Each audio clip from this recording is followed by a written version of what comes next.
আমাদের গঠনতন্ত্র আয়ের উৎসটা খুব ক্লিয়ারলি বলা আছে এবং এর বাইরে আমাদের কোনো আয় নাই। আমাদের ম্যান পাওয়ার বলে আমাদের সদস্য বা রুকন যেটা বলি এবং আমাদের কর্মী, এরা হচ্ছেন আয়ের উৎস। প্রতি মাসে তারা সংগঠনকে তাদের সামর্থ্য অনুযায়ী একটা কন্ট্রিবিউশন করেন। সদস্যদের জন্য তাদের আয়ের 5% দিতে তারা বাধ্য। আমাদের টোটাল ম্যান পাওয়ার যে যতটুকু পারে দেয়, শুধু সদস্যরা 5% দেয়।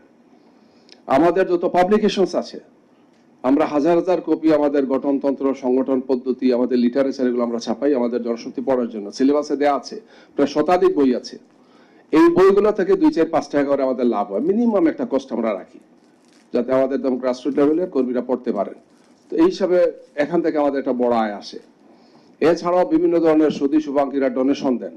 এই যাদের সব হচ্ছে আমাদের আয়, এবং সেটা অবশ্যই যেটা বললাম, রসিদ ছাড়া কোনো আয় হয় না। আমাদের রেজিস্টার খাতা আছে। ব্যয়ের ক্ষেত্রেও সেম, যে ব্যয়টা হবে একদম গ্রাসরুট থেকে আরম্ভ করে টপ লেভেল পর্যন্ত টোটাল ব্যয় আমাদের হিসাবের মধ্যে আছে। ভেরি ইন্টারেস্টিং হচ্ছে আমাদের প্রতি বছর অডিট হয়, ইন্টারনাল অডিট হয়, এবং সেটা কোনো ঘোষণা ছাড়াই অডিট হয়। যে জানুয়ারি মাসে আপনার অডিট হবে, বছর শেষ ডিসেম্বর, জানুয়ারিতে আপনার অডিট হবে। এবং এই অডিটটা এই সময় হয়েছে যখন আমার নেতাকে ফাঁসিতে ঝোলানো হয়েছে। ব্যাপারে দলীয়ভাবে আমরা এই ব্যাপারে কোনো ছাড় দেই না। এই জন্য Jamaat Islami as a organisation আলহামদুলিল্লাহ শত চ্যালেঞ্জ মোকাবেলা করে টিকে আছে কি। তখন আমাদের খুব কষ্ট হতো যে এত ঝামেলার মধ্যে অডিটর আসছে, যার কোনো কাম কাজ নেই, চলে আসছে। তো এখন বুঝতেছি যে এই সতর্কীকরণ, এই শক্ত ভূমিকা, এই মানে আপাত নির্দয় বা নিষ্ঠুর আচরণ দিন শেষে দলের জন্য, আমাদের জন্য, সবার জন্য ভালো আছে কি। একটা নীতি নির্ধারকরা ঠিক করতে হবে যে তাদের এই আয় ব্যয় রিপোর্টটা তারা দলীয় ফোরামে দেবেন।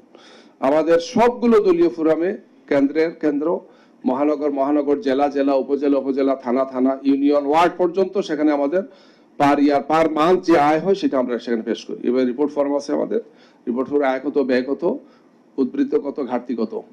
তাইলে প্রত্যেকটা ফোরামে আমাদের এটা হয়, এবং সেখানে যে কোনো একজন জনশক্তি হাত তুলে প্রশ্ন করতে পারেন যে আয়ের সাথে ব্যয়ের মিলে না, ব্যয়ের সাথে আয় মিলে না, ইত্যাদি, তার বলার তার পুরো অধিকার আছে।